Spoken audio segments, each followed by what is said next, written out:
Hello, everyone, and welcome to Slash Film Daily for November 28th, 2017. On today's show, we're going to be talking about a couple bits of news, including the early reaction to Steven Spielberg's new film, The Post.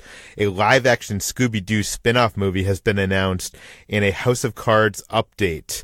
And in the mailbag, we'll be taking a look at our favorite Steven Spielberg movies of all time.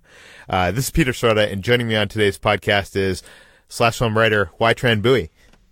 Hey, everyone. And Chris Evangelista. Hello. And joining us on the phone, just for this first news item, is Slash Film senior writer Ben Pearson. Hey, what's going on, guys? So all of us, except for HT, saw the new Steven Spielberg movie last night, The Post.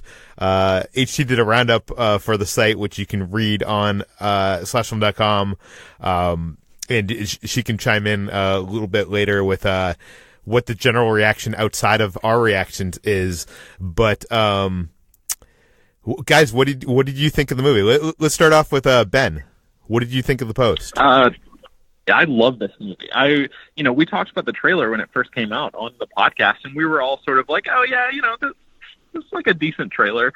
But I was blown away by the movie. I thought it was definitely in the upper tier of Spielberg's work. I thought it was propulsive and energetic and compelling and vital and important and essential and all of these amazing things that I didn't fully know if the final product was going to be.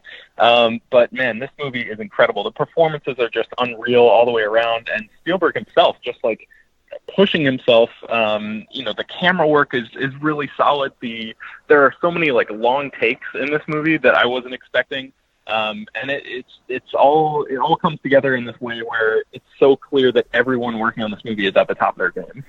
And this is an amazing feat too. Like, Spielberg didn't have a script until 8 months ago.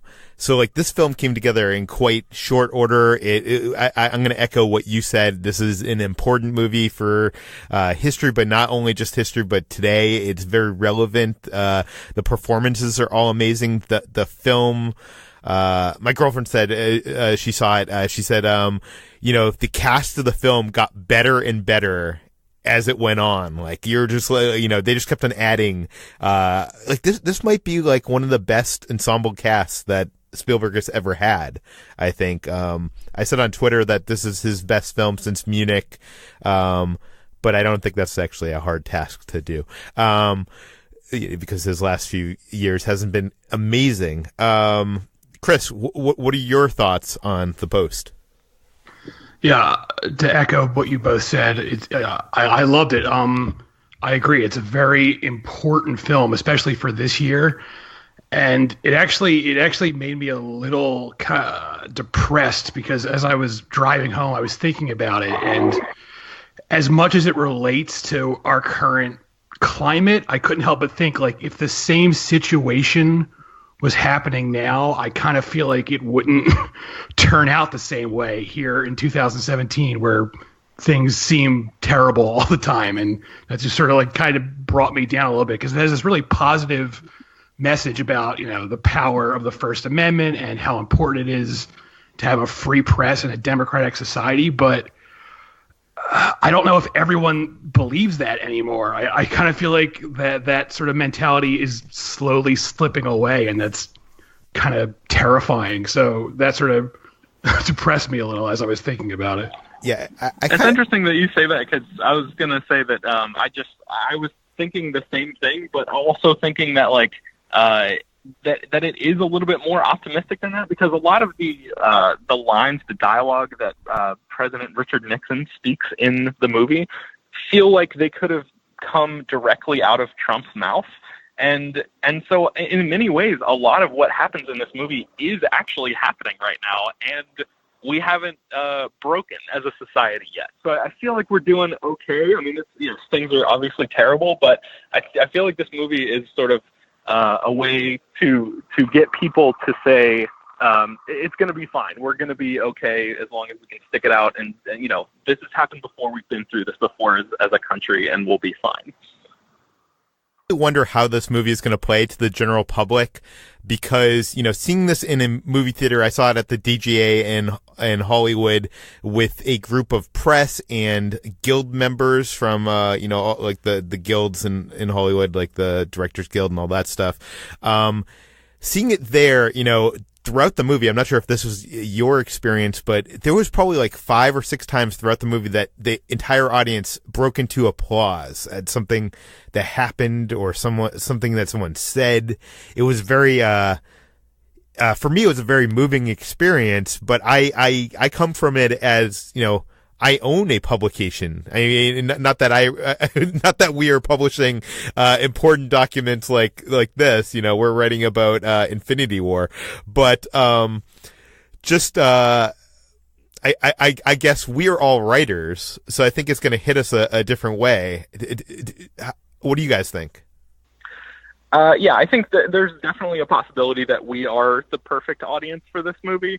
But I think that it's such a cathartic experience. Like, I saw it at a different theater than you did, Peter, across town, and it was full of Screen Actors Guild people and press and stuff like that. And I had the same exact thing happen in my theater too, where people just burst out into applause like spontaneously. And I think it's a movie that we need to see right now. I think it's going to be a very cathartic experience for people, because it's showing people making a morally difficult but ultimately the right decision at a time when this kind of stuff is happening to us on a regular basis, on a daily basis almost. And it's like these people are heroes in our current cultural mindset. So I think, yes, theoretically, because we're writers, it may have hit us a little bit more personally than just some random audience goer off the street. But I do think that there's a lot of catharsis to be had in this movie, and I think the country needs this film right now.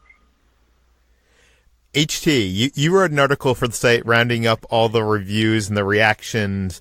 Are we in the minority? What is the general consensus of the people that are seeing this movie so far? No, you are part of the vast majority. I rounded up all the social media reactions to the post this morning, and it has been overwhelmingly positive. Everyone is talking about how this is Steven Spielberg's best film since Munich, like you said, Peter, and how Meryl Streep and Tom Hanks give powerhouse performances. Bob Odenkirk also gives a great performance, and how this film is so taut, timely, and important, and just one of the front runners definitely for the Oscar race this year. So I definitely think that I'm excited to see the post. I was over the moon with Spotlight a couple years ago, because that was a really great, really propulsive journalism film, and I hear that the post goes even above and beyond what we think for Spotlight. So I'm excited. It has a lot of great reviews from the reactions from critics, although a few critics kind of have detracted from the film, saying that it feels like Spielberg on autopilot, or it feels definitely like Oscar bait, but that's only 1 or 2 critics outside of the entire, I think, like 20 people that I compiled for the post. Oh, it definitely has those Oscar bait speech moments that, you're like, oh, this moment is here to win this person an Oscar. But I just wanted to say 2 last final things is, one, and spoilers for, real life here, but, the Post does publish an article on these papers, and it was actually funny to me that the headline that ran on the front page of the Post about these papers was, in today's age, felt so not spectacular. Do you know what I mean? Not it wasn't sensationalized. Yeah, like I feel like today, like that would just be a normal headline in a paper. Like, do you know what I mean? Like that, it didn't, like, the big payoff for this movie was that being published, and it was kind of like, today you would need a much more clickbaity, sensationalistic headline. Number 1. And number 2, I think watching this, it occurred to me, something I was trying to say when we were watching the trailer for this, although this did blow away my expectations. You know, I thought it was going to be another Spotlight, which I liked, but this is a lot better than that movie, I think. One thing that occurred to me is that Steven Spielberg used to make movies that I loved and that I liked watching over and over and over again, that I needed to watch over and over and over again. Now Steven Spielberg makes movies that I like a lot or love that I only want to watch once. So I just want to say, I feel like people can get sort of burned out with Meryl Streep in that we're sort of like tired of hearing about how great she is. You could sort of like become like numb to it. Like, oh, all right, everyone knows Meryl Streep is a great actress, but watching this last night, it was like a great reminder of why everyone thinks Meryl Streep is such a great actress, because she is so good in this movie, and she gives a very subtle performance. Like, as great an actress as Meryl Streep is, every once in a while she does tend to, I don't want to say go over the top, but she goes all in on a part and does it just a little too, I guess over the top is the right word, but in this, it's a very nuanced, subtle sort of performance, and it was like a refresher of like, oh yeah, this is why people think Meryl Streep is a great actress. It's a nice reminder of that. Totally. Any last thoughts, Ben? Go see this movie. It's incredible, and no, I think we've said it all. Okay, so I'm gonna leave Ben here since he's on the phone from a coffee shop somewhere in LA. While construction workers work in his home. Ben, thanks for joining us. Absolutely. Thanks for having me. Okay, now that we've gotten the important films out of the way, let's move on to the most ridiculous news story of the day, and that is that they are making a live-action Scooby Doo spin-off starring Daphne and Velma. It is coming to home video. Chris, you wrote this up for the site. What do we know? Well, are you implying this isn't important? I mean, come on. There's a live-action Daphne and Velma movie. So, Warner Brothers Home Entertainment will be bringing... It's literally called Daphne and Velma. It's a live-action Scooby-Doo prequel without Scooby-Doo. It's about Daphne and Velma, the characters from Scooby-Doo, when they're teenagers and how they meet in high school and try to solve a mystery involving gadgets turning fellow students into zombies. So that'll be out sometime next year, so look for that. So wait, this is before Scooby-Doo. This is like a Scooby-Doo prequel. Right, yeah, this is before they team up with, Shaggy and Fred and Scooby. So I guess, I don't know, maybe this will end with them meeting Scooby-Doo. I don't know. I really don't know. I don't know. This seems so ridiculous, but I guess it's just a home video thing, so I can't rail on it that much. It sounds like they're trying to tap into the sort of Betty and Veronica popularity on Riverdale and have another sort of girl-powered duo, but with Velma and Daphne instead. So who knows? Maybe it'll work out. Were you ever a fan of the Scooby-Doo series? I was. I liked watching the original series, I think, on reruns on Saturday morning, and I enjoyed it. I didn't really think much of it when I was watching it. I think that's kind of the intention of Scooby-Doo, but I even watched the live-action movie because I liked it that much, and it was very disappointing, but, I'm a fan, I guess you would say. And that live-action movie was written by James Gunn, if I remember correctly, which is crazy. I used to love the show as a little kid. Those mysteries that always had the most ridiculous conclusion of a guy under a mask that you never expected was the person involved. I don't know. It's just this to me, a Scooby-Doo movie without Scooby-Doo and Shaggy to me sounds like a universe of Spider-Man films without Spider-Man. And they're doing that. So, yes, moving on. We've been talking a lot about the recent controversies happening in Hollywood involving sexual harassment, sexual assault. Kevin Spacey was one of the men called out for his behavior, and that sparked House of Cards to suspend production and reevaluate how they're handling their upcoming season. Chris, you have an update on this. What is going on with House of Cards? Right. So the production company, Media Rights Capital, they produced the show for Netflix.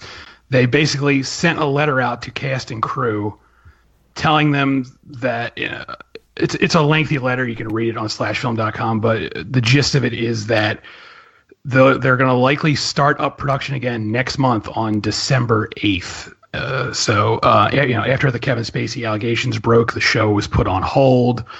Kevin Spacey was suspended from the show. So right now it appears that they're going to pick up production. Spacey will not be involved with it. And apparently the final season is likely not going to feature him, but that's still not 100% confirmed yet. But I honestly can't see how it would at this point.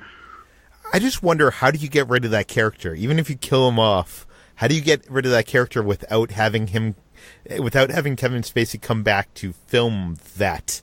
I mean, it's going to happen all off screen. It just seems weird. I would assume they're going to just literally open with like a funeral of Frank Underwood. I don't know how else they're going to handle it at this point.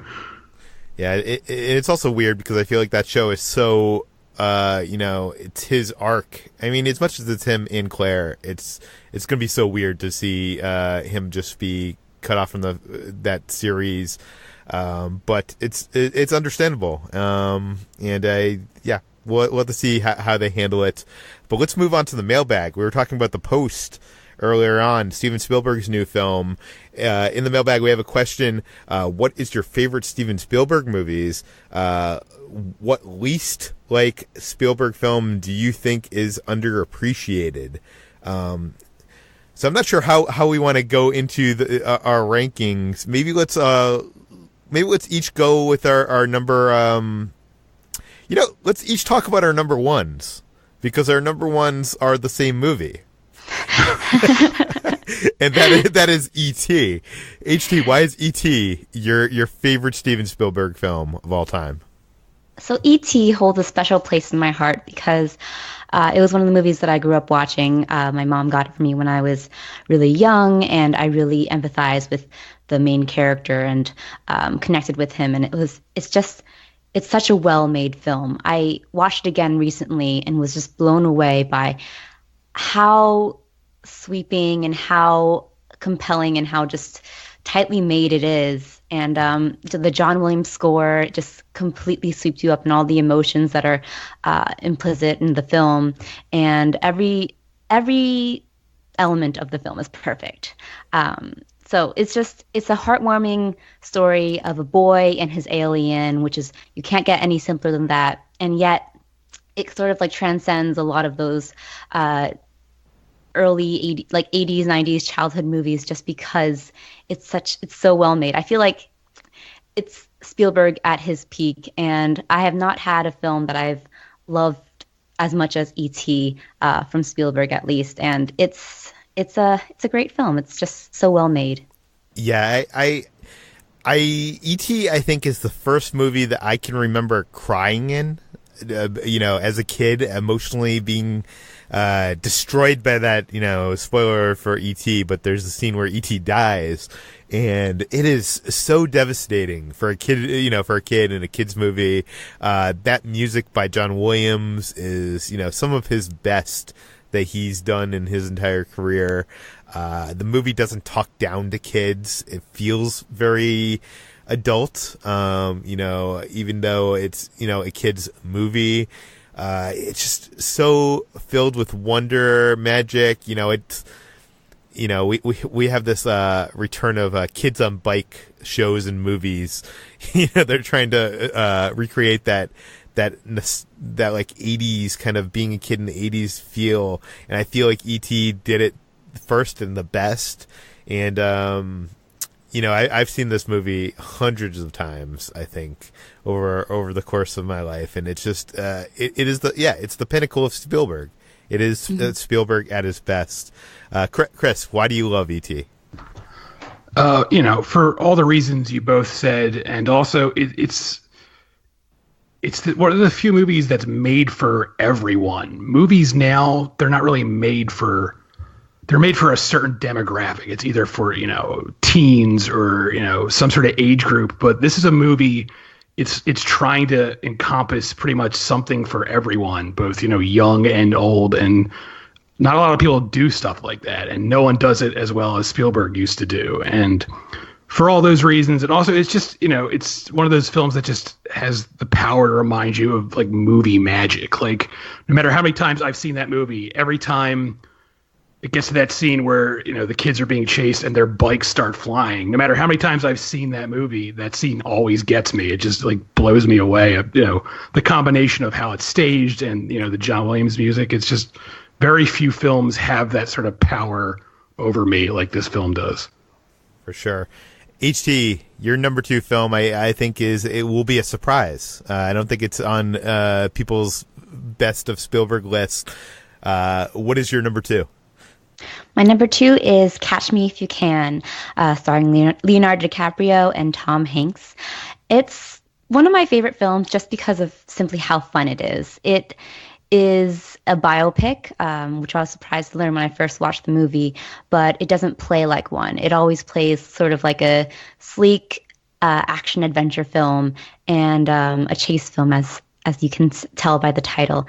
I think Leonardo DiCaprio and Tom Hanks are wonderful foils for each other, and it's whip smart and really entertaining. And so, as I was saying before with E.T., just such a well-made film. Steven Spielberg knows how to make a good film, and Catch Me If You Can, despite having sort of a weak premise and a unlikable protagonist, really benefits from just Steven Spielberg's skills as a filmmaker and as a director and being able to drive a story along. It is so interesting as a Steven Spielberg film because it's so very different than his other movies, and the score by John Williams is so different than other John Williams scores. It's I definitely appreciate it, but it's not in my top 3 movies. Chris, what is your number 2 Steven Spielberg film?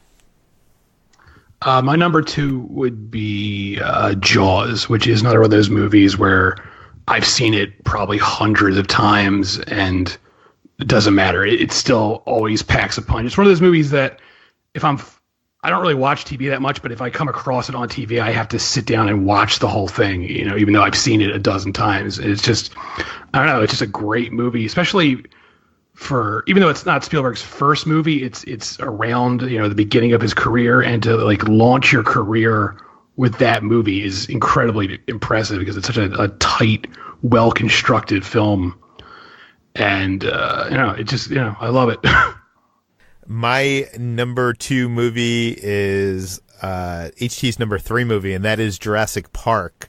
I remember clearly seeing this on opening day at General Cinemas in Framingham, Massachusetts, and just being blown away. It was the first movie that I ever saw in DTS, and when that the piece of the animal, was it a sheep or goat, hits the windshield, it like shook me around. And it's easy for people nowadays to look at this movie and not understand the appreciation of like what they were able to accomplish with CG. It was something that was never done in that way before, but like seeing those dinosaurs on film on the big screen for the first time in that way was amazing. I was in awe. When that moment when they arrive to Jurassic Park, I was in awe, and I remember leaving that movie and buying all, books about dinosaurs. And, it sent me, the best movies, some of my favorite movies send me into those like rabbit holes that you go down. And it became my life for years of like, watching that on VHS and the score, again, another John Williams amazing score. The sequels were never as good as that original, film, but it's just, so many great scenes, so many, thrilling, fun. Jeff Goldblum is amazing. HT, why is Jurassic Park your number 3? So I kind of approached Jurassic Park from a different perspective than you, because I didn't see it until I was well in my teens, and I kind of watched it as this is a classic film. I should get get it on my radar.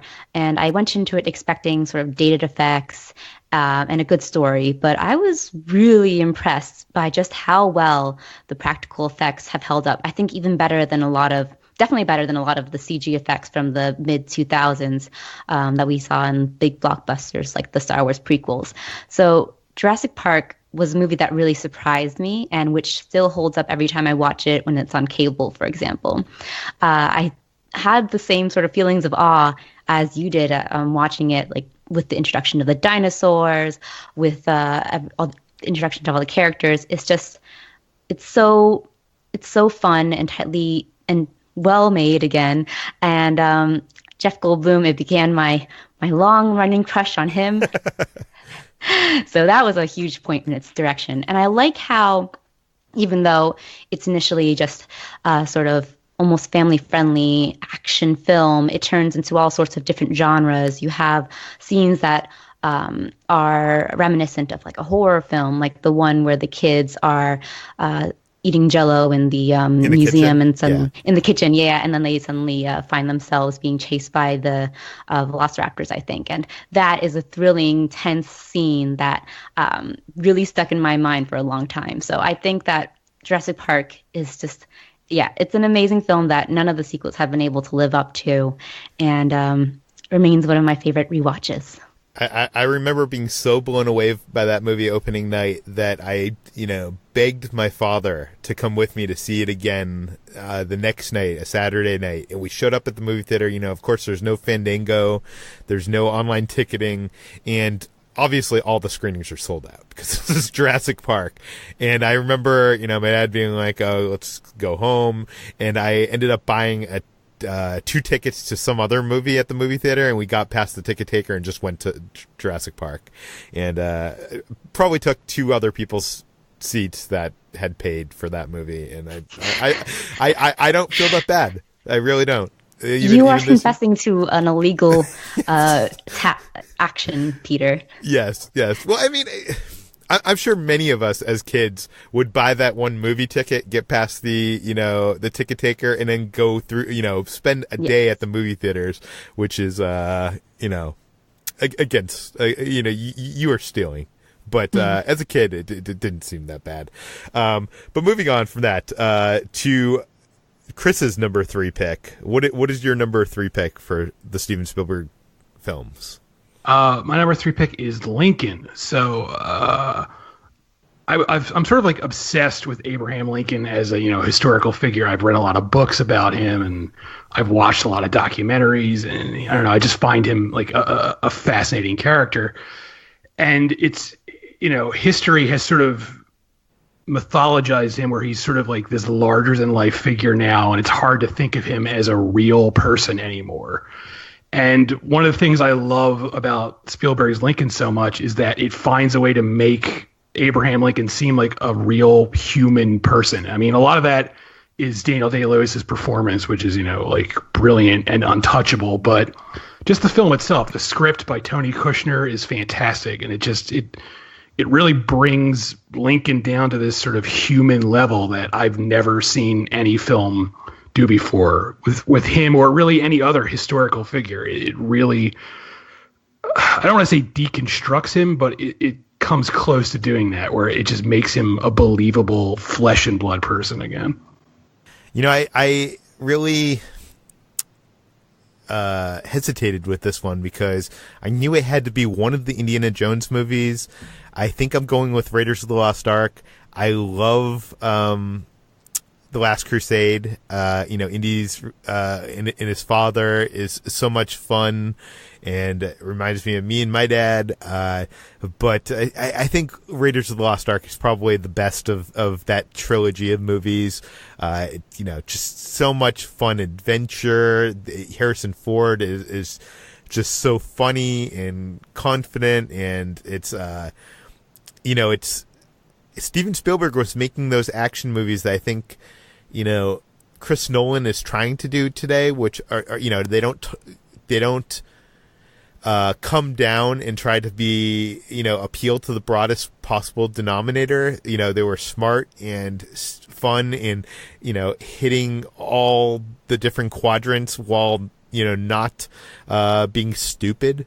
And I think Indiana Jones is that when it's at its best. The score by John Williams, of course. Again, I feel like that's a consistent thing here that we're talking about today. Indiana Jones. I feel like Temple of Doom was my least liked Indiana Jones movie as a kid, and I've grown to love that even more as an adult. I'm actually surprised that neither of you had Indiana Jones on your list, any of the Indiana Jones films. Any reason why? I feel like for the ones that I chose, they're kind of movies that I watched growing up or as a teenager, so I kind of associate Spielberg with that whole wonder of childhood, as you said, and like my formative years. Whereas, actually, I never saw Indiana Jones until later on. So Indiana Jones is something I enjoyed but didn't really associate with my own childhood. So that might be why. How about you, loved Indiana.